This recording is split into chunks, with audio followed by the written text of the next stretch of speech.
నాకు కూడా నేను చదివింది గవర్నమెంట్ స్కూల్లోనే, హైదరాబాద్లో చదివినా కూడా గవర్నమెంట్ స్కూల్లోనే 10వ తరగతి చదవడం జరిగింది. అప్పుడు టీచర్లు చాలా బాగా చక్కగా మాకు అందరికీ బోధిస్తుండ్రు. ఈరోజు కూడా చాలామంది కష్టపడి ఈ ప్రభుత్వం ఏర్పడిన తర్వాత అన్ని ఇన్ఫ్రాస్ట్రక్చర్ కానీ, లేకుంటే యూనిఫామ్స్ కానీ, తర్వాత మధ్యాహ్న భోజనం కానీ, బుక్స్ కానీ, నోట్బుక్స్ కానీ అన్ని సకాలంలో అందజేస్తున్నారు. మేము అమ్మ నాన్న గురించి అయితే చెప్పక్కర్లేదు, సార్ ఇప్పుడు చెప్పారు. ఎందుకంటే వాళ్ళు ఉపాధ్యాయులు ఆల్రెడీ ఎంఈఓ చేసినారు, రోజు పిల్లలకి పాఠాలు చెప్తూ ఉంటారు. నేనేమో నాకు రాజకీయ స్పీచ్ ఇస్తా కానీ విద్యార్థులను ఎట్లా మాట్లాడాలో, విద్యార్థులకు ఏ విధంగా చెప్పాలని నాకంటే ఎక్కువ వారికి బాగా తెలుసు. అయితే ఎగ్జాంపుల్ ఎప్పుడు నేను చెప్తా ఉంటాను. నేను కూడా 10th క్లాస్లో చదువుకునేటప్పుడు 9th ఉంటే యాక్చువల్గా నాకు జనరల్ మ్యాథ్స్, కాంపోజిట్ మ్యాథ్స్ అని ఉంటుండే.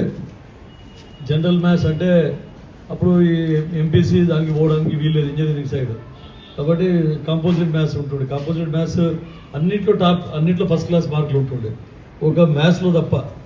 మ్యాథ్స్లో మట్టుకు చాలా తక్కువ 30%, 35% మార్కులు వస్తుండే. అని మా క్లాస్ టీచర్ నర్సారెడ్డి సార్ అని ఉండే. ఎందుకు అన్నింటిలో ఫస్ట్ క్లాస్ మార్కులు వచ్చి నీకు దీంట్లో మార్కులు తక్కువ వస్తాయి మ్యాథ్స్ అంటే? నాకు మ్యాథ్స్ అంటే భయం సార్.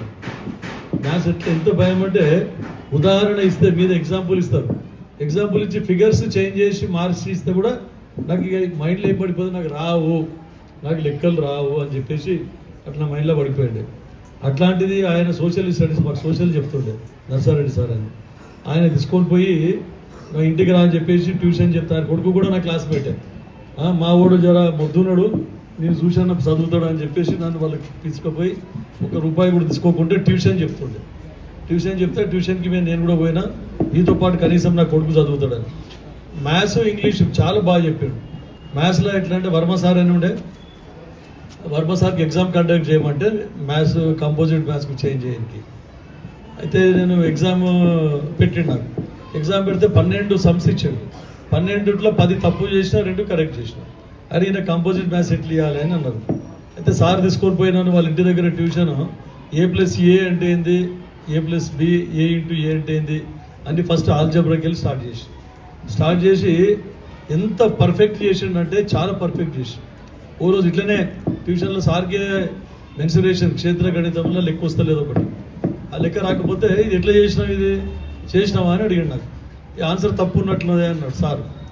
లేదు సార్ ఆన్సర్ తప్పు లేదు, ఇంకా వేరే రకంగా చేస్తే ఈ లెక్క వస్తుంది సార్ అని చెప్పిన. ఎట్లా చూపి అని అడిగాడు. అది తీసుకుపోయి చూపించాను. సార్ ఇట్లా చేస్తే ఇట్లా వచ్చింది సార్ లెక్క. ఓ వెరీ గుడ్ అని చెప్పేసి మళ్ళీ నాకు అదే వర్మ సార్ దగ్గరికి తీసుకొని పోయి ఎగ్జామ్ పెట్టింది. ఎగ్జామ్ పెడితే 12 లెక్కలు ఇస్తే 12 కరెక్ట్ చేసిన. తర్వాత నాకు కాంపోజిట్ మ్యాథ్స్ చేంజ్ చేసింది. కాంపోజిట్ మ్యాథ్స్ మార్చింది. బి సెక్షన్కి వెళ్ళి ఏ సెక్షన్కి పోయాను. ఏ సెక్షన్ మొత్తం కాంపోజిట్ మ్యాథ్స్. ఇక ఆడ కూడా రామనాథం సార్ అని అక్కడ మ్యాథ్స్ టీచ్ చేస్తుండ్రి, హెడ్ మాస్టర్ ఉండే. అయితే దానికి ఇదే లెక్క గురించి వచ్చింది. ఇదే లెక్క ఎట్లా చేసిండ్రు, ఎవరైనా చేసిండ్రా అని అడిగాడు క్లాస్లో. ఎవ్వరు చేయలేదు. నేను చేసిన సార్ అని చెప్పాను. ఎట్లా చేసినామంటే ఇట్లా చేయాలంటే రా బోర్డు మీద చేస్తారా అని చెప్పి పోయి బోర్డు మీద చేసిన. అంటే అంత తర్వాత హాఫ్ ఇయర్లీ ఎగ్జామ్స్లో మొత్తం సెక్షన్ చేంజ్ అయ్యి కాంపోజిట్ మ్యాథ్స్ తీసుకున్న తర్వాత క్లాస్లో మొత్తం టాప్ మార్క్స్ నాకే వచ్చినాయి మ్యాథ్స్లో. మ్యాథ్స్ అంటే భయపడుతుంది. అసలు అన్నిట్లో ఫస్ట్ క్లాస్ మార్కులు వస్తుండే, మ్యాథ్స్లో మాత్రం చాలా పూర్ ఉంటాయి. నర్సారెడ్డి సార్ చదువు వలన మ్యాథ్స్లో కూడా క్లాస్లో మళ్ళీ నేను టాప్ చేసిన. అంటే మీకు ఇది ఎగ్జాంపుల్ ఎందుకు చెప్తున్నా అంటే, మీరు కొంతమంది పిల్లలే మాకు రాదిగా, ఎప్పుడు ఆమెకే వస్తుంది ఎప్పటికి. ఈ స్కూల్ నాదే. ఈ స్కూల్లో నేను ఇంట్లోనే చదివిన. 3వ తరగతి నుంచి 5వ తరగతి వరకు ఈ స్కూల్లో చదివిన. 6వ తరగతి మళ్ళీ హై స్కూల్కి పోయినా. ఇక్కడ వాళ్ళు తహసీల్దార్ కొడుకుంటుండే అమరేష్ విష్ణు అని, ఆయన నేను. తర్వాత మీకు నగేష్ షెట్కార్ ఉంటుండే. నగేష్ షెట్కార్ అని మా క్లాస్మేట్. ఆయన కూడా మొత్తం ఎప్పటికీ అమరేష్ విష్ణు తహసీల్దార్ కొడుకు నాకే ఫస్ట్ సెకండ్ ఉంటుండే. ఎప్పటికీ నీకెక్కువ వస్తాయా నాకెక్కువ వస్తాయా అని పోటీ మీద చదువుతుంటే. అయితే మాకు రాదు అనేది మాత్రమే మనసులోకి వెళ్ళి తీసిపెట్టాలి. కష్టపడితే రాదు అనే సమస్య లేదు. కొంతమంది ఉండొచ్చు, కొంతమందికి నాలాగా భయభ్రాంతులు ఉండొచ్చు. అరే నాకు రాదు, నేను ఎంత కష్టపడి చదివినా కూడా రాదు అంటే అట్లే ఉంటాం మనం. కాబట్టి అర్థం కాకపోతే సార్లకు ఇంకోసారి అడిగి 2 సార్లు అడిగి మీరు అర్థం చేపించుకోవాలి. ఖచ్చితంగా మీకు ఇంప్రూవ్మెంట్ వస్తుంది, మీరు కూడా టాప్లో పాస్ అవుతారు అని చెప్పేసి మీకు అందరికీ చెప్తా ఉన్నా. ఇంకోటి ఏమైందంటే గెస్ ఈజ్ ఇంపార్టెంట్. మీకు కూడా చెప్తున్నా, బాబు సెల్ ఫోన్లు ఆడుతున్నారు మీరు, ఏం లాభం. నేను ఎప్పుడు సాధ్యపడిందంటూ ఏం లేదు. కాబట్టి అందరికీ ఇంటెలిజెన్స్ దేవుడు అంతే ఇచ్చిండు, అందరికీ బుద్ధి జ్ఞానం అంతే ఇచ్చిండు. మన కష్టం మీద మనకు ఆధారపడి ఉంటుంది. ఒకసారి ఇట్లనే రేపు ఎగ్జామ్లో ఏం చెప్పినా, నేను హిందీ, నా సెకండ్ లాంగ్వేజ్ హిందీ ఉండే, టకటకటకు అందరికి ఇట్లా పిల్లలు అందరం ఉంటే ఇది చదువుకో ఇది వస్తా చూడు, ఇది వస్తా చూడు అని చెప్పేసరికి పొద్దున ఆడ పోతే ఎగ్జామ్లో పోతే సేమ్ నేను ఏం చెప్పినా అవే వచ్చినాయి. అవి రాగానే ఇక వాళ్ళకెళ్ళి కొంతమంది పట్టుకొని నీకు పేపర్ అవుట్ అయిందిరా పోయి, అందుకే నీకు అన్ని కరెక్ట్ చెప్పిన, ముందే పేపర్ తెలుసు నీకు అని చెప్పి. అట్లా కాదు, గెస్ ఈజ్ ఇంపార్టెంట్. మీరు ఎంత చదివినా కూడా డే టు డే ఉపాధ్యాయుల హెల్ప్ వలన మీరు అందరూ ఎట్లా చేయగలుగుతారు, ఎట్లా గెస్ కొట్టగలుగుతారు, ఏది ఇంపార్టెంట్, ఏ ప్రశ్నలు వస్తాయని చెప్పేసి ఎక్స్పెక్టేషన్ కూడా అన్నిటికీ ప్రిపేర్ ఉండాలి. కానీ ఏది ఎక్కువ ఇంపార్టెంట్ దాన్ని ఇంకా పదే మళ్ళీ చదువుకోవాలని చెప్పేసి మీకు అందరికీ చెప్తా ఉన్నాను. సార్ చెప్పినట్టు రాత్రి 2-3 గంటల వరకు నేను చదువుతాడు, ఒక్కొక్కరు అలవాటు ఒక్కొక్కటి. నేను 2-3 గంటలకు చదువుకొని 8 గంటలకు లేస్తుంటే, కానీ అంటే అది ఎంబీబీఎస్లో ఉన్నప్పుడు. హై స్కూల్లో ఉన్నప్పుడు మటుకు రాత్రి 10 గంటలకు వండుకొని 4:30-5 గంటలకు లేస్తుంటాం. ఆ టైంలో కరెక్ట్గా మనం చదివింది మైండ్లోకి పోతుంది, తొందరగా అర్థమవుతుంది, మర్చిపోకుండా ఉంటాం. కాబట్టి వేరే కాన్సన్ట్రేషన్ చేయొద్దు. ఎగ్జామ్స్ ఉన్న రోజులు వేరే ఏ వ్యాపకాలు చేయకుండా సెల్ ఫోన్లన్నీ బంద్ చేసి పక్కకు పెట్టి అన్నీ కరెక్ట్గా చదువుకుంటే గుర్తుంటుంది. లేదు అన్నీ ఒకటేసారి బ్రెయిన్కి కూడా మనం బరివేస్తే బ్రెయిన్ ఎన్ని గుర్తుపెట్టుకుంటుంది. కాబట్టి వేరే అన్నీ మీరు అందరు యాక్టివిటీస్ చేస్తే మీ సబ్జెక్ట్ మర్చిపోతారు, అవి కూడా కొన్ని గుర్తుంటాయి. సబ్జెక్ట్ గుర్తుంటుంది, మొత్తం మర్చిపోరు. వేరే అన్ని వాటి వలన సబ్జెక్ట్ తక్కువ గుర్తుంటుంది. కాబట్టి ఈ నెల రోజుల వరకు మీరు అన్ని వేరే సెల్ ఫోన్లు కానీ వేరే అన్ని స్టోరీ బుక్స్ కానీ అవన్నీ పక్కకు పెట్టేసి మీ సబ్జెక్ట్ బుక్స్ ఒకటే చదువుకోవాలి. అయితే కరెక్ట్గా రాయగలుగుతారు. Discussion is more important. మీరు గ్రూప్ డిస్కషన్, ఇంటి పక్క ఉన్న వాళ్ళు, మీ క్లాస్మేట్స్, వాళ్ళు వీళ్ళు ఒక్కసారి మీరు డిస్కస్ చేసుకున్నారంటే ఎప్పుడు మర్చిపోరు. నేను మెడిసిన్లో ఉన్నప్పుడు అట్లే చేస్తుంటే అందరు 10 మందికి కలిసి ఒకరికొకరు క్వశ్చన్ అడుక్కొని ఇదేంది అదేంది ఒకరికొకరు అందులోనే ఇంటర్నల్గా ఎగ్జామ్ పెట్టుకుంటే అవన్నీ పక్క గుర్తుండిపోతాయి. ఇక ఎప్పుడు కూడా ఇప్పటికీ అప్పుడు డిస్కస్ చేసినా ఇప్పుడు కూడా కొన్ని గుర్తు. ఇప్పుడు మందుకి డోసేజ్ అంతా సరే, ఇప్పుడు ఈ 10 సంవత్సరాల నుంచి ప్రాక్టీస్ చేస్తాను, కానీ ఏది అడిగినా కూడా చెప్తుంటే ఇప్పటికి కూడా కొన్ని, నా కొడుకు కూడా డాక్టర్ కదా, ఇప్పుడు వాటికి కొన్ని డౌట్స్ చెప్తా ఉంటే డిస్కస్ చేస్తూ ఉంటాం. ఇదేంది అదేంది అని మాట్లాడుతూ ఉంటే ఇంకా డిస్కషన్ సబ్జెక్ట్ ఇంకా గుర్తుందా మీకు అని అంటాడు నాకు. అంటే అట్లా అప్పుడు డిస్కస్ చేసింది. కాబట్టి మీకు అందరికీ చెప్పేది ఏంటంటే 1 నెల కష్టపడండి, మీ అమ్మా నాన్న పేరు నిలబెడతారు. ఇప్పుడు నేను ముఖ్యమంత్రి గారికి వాళ్ళకు గర్వంగా చెప్పుకుంటున్నా, నారాయణ ఖేడ్ అంటే అప్పుడు వెనుకబడ్డదని చెప్తుంటే, ఇన్ఫ్రాస్ట్రక్చర్లో వెనుకబడి ఉండొచ్చు, రోడ్లు దాంట్లో వెనుకబడి ఉండొచ్చు, మారుమూల ప్రాంతం. కానీ ఎడ్యుకేషన్లో నా పిల్లలు టాపర్స్ ఉన్నారు, ప్రతి ఒక్కరు నారాయణ ఖేడ్ నుంచి అన్ని ర్యాంకులు ఎక్కువ సాధిస్తున్నారు అని ముఖ్యమంత్రి చేంబర్లో కూడా డిస్కషన్ వచ్చింది. అదే చెప్పిన, మన రూరల్ ఏరియాలో పనిచేయరు, టీచర్లు అందరూ అక్కడనే అర్బన్ సైడ్ వెళ్ళిపోతారంటే మొన్న అసెంబ్లీలో మాట్లాడి కూడా నేను చెప్పిన, ప్రతి ఒక్కరు కూడా వాళ్ళ సర్వీస్ పీరియడ్లో 5 సంవత్సరాలు ఖచ్చితంగా మారుమూల ప్రాంతాల్లో పనిచేయాలి సార్, ఈ రూల్ పెట్టాలి మనము అని ముఖ్యమంత్రి గారికి చెప్పడం జరిగింది. నారాయణ ఖేడ్ కరెక్టే. ఇప్పుడు పిల్లలు చాలు, దామోదర్ రాజనరసింహ గారు ఉంటారు, ఎప్పటికీ వెనుకబడ్డది అంటే అందరూ మీరే కొట్టుకపోతున్నారు, ఉద్యోగాలు మీరే కొట్టుకపోతున్నారు, ర్యాంకులు మీరే కొట్టుకపోతున్నారు.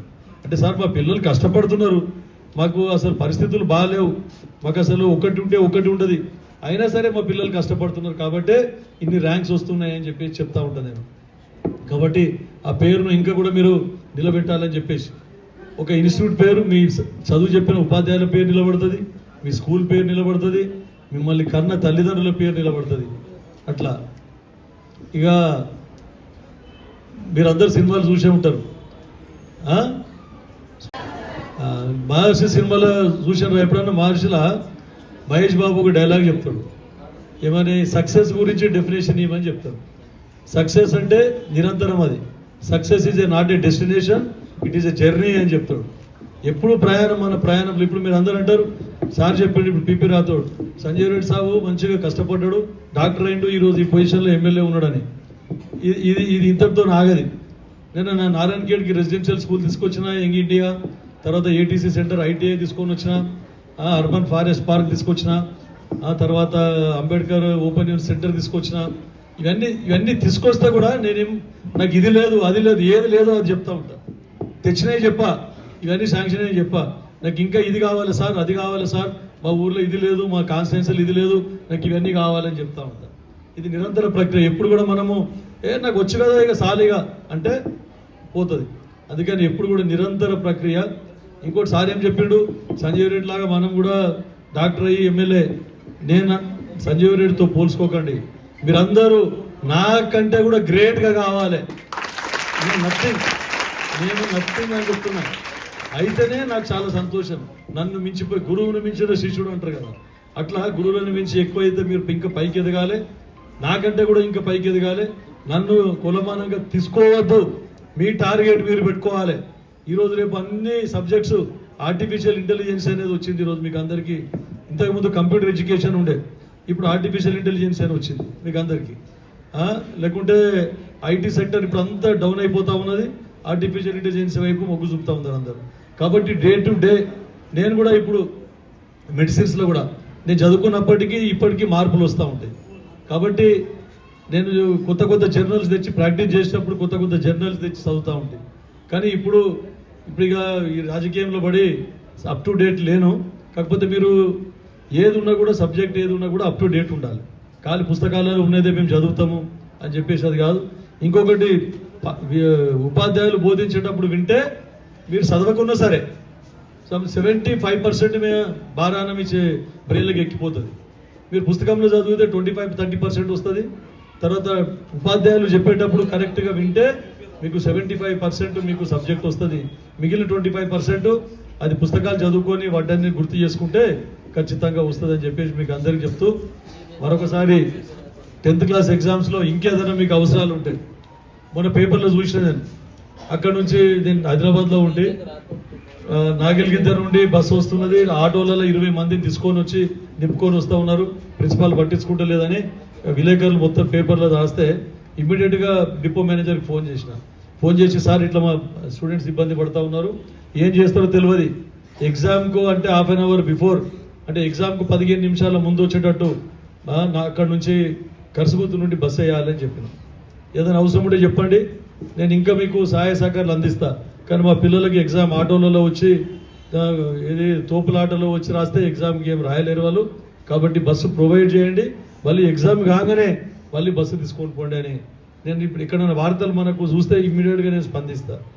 కాబట్టి ఈ అటువంటి అవకాశాలను ఉపయోగించుకోండి బాబు. మీరు మళ్ళీ మీరు కొంచెం జాగ్రత్తగా ఈ ఒక్క నెల రోజులు మీరు కాన్సన్ట్రేషన్ పెడితే ఖచ్చితంగా మీ టార్గెట్ రీచ్ అవుతారు. కాబట్టి కష్టపడి చదువుకోండి. అమ్మ నాన్న పేరు, ఉపాధ్యాయుల పేరు, స్కూల్ పేరు నిలబెట్టాలి అని చెప్పేసి కోరుకుంటూ, ఆ భగవంతుడు మీకు ఆయుర ఆరోగ్య ఐశ్వర్యాలు ప్రసాదించాలి. మంచిగా మీరు ఎగ్జామ్ రాసే విధంగా మంచి మార్కులు తెచ్చుకునే విధంగా భగవంతుడు ఆశీర్వదించాలని చెప్పేసి కోరుకుంటూ ముగిస్తా ఉన్నాను. మీరేమంటలేరు? నంబర్ 1, 2, 3 నారాయణగిరికి రావాలి. దాని టార్గెట్ పెట్టుకుంటే కనీసం జిల్లాలో మనకు ఫస్ట్ ర్యాంక్ వస్తుంది. Right, good luck, all the best అందరూ. సార్ చెప్పిండు సిఎస్ఆర్ ఫండ్స్ ప్లేట్ అడిగితే సిఎస్ఆర్ ఫండ్స్ గురించి ఎప్పుడు కొట్లాడుతూనే ఉంటా. సిఎస్ఆర్ ఫండ్స్ కలెక్టర్ మేడం మొన్న కూడా అడిగితే మీ స్కూల్కే సిఎస్ఆర్ ఫండ్స్ ఎస్టిమేట్ చేసుకొని పోయినారు. ఖచ్చితంగా మీ స్కూల్కు కొంచెం నిజాంపేట్ స్కూల్ కూడా యూపీఎస్కి పెట్టినారు. యూపీఎస్ మంగళపేటలు డోర్లు కిటికీలు అన్ని వీకేసి పెట్టినారు. కాంట్రాక్టర్ ముందుకు రాలేదు. ఆ స్కూల్ కూడా ఫోటోలు పంపిన కలెక్టర్ మేడంకు. ఖచ్చితంగా దాని సిఎస్ఆర్ ఫండ్స్ ఇవ్వాలని కూడా చెప్పడం జరిగింది. ఇప్పుడు వేరే దగ్గరికి కాకుండా శ్రీధరబాబు సార్ కూడా మొన్న మీటింగ్లో అందరూ కూడా చెప్పిండ్రు, సిఎస్ఆర్ ఫండ్స్ అనేటివి అన్ని నియోజకవర్గాలకు సమంగా పంచాలి అని చెప్పేసి. ఆయన చెప్పకముందే నారాయణఖేడ్ గురించి సిఎస్ఆర్ గురించి ఎన్నోసార్లు నేను కొట్లాను, కలెక్టర్ దగ్గరికి వెళ్ళి సాధించుకున్నాను కూడా. మీ స్కూల్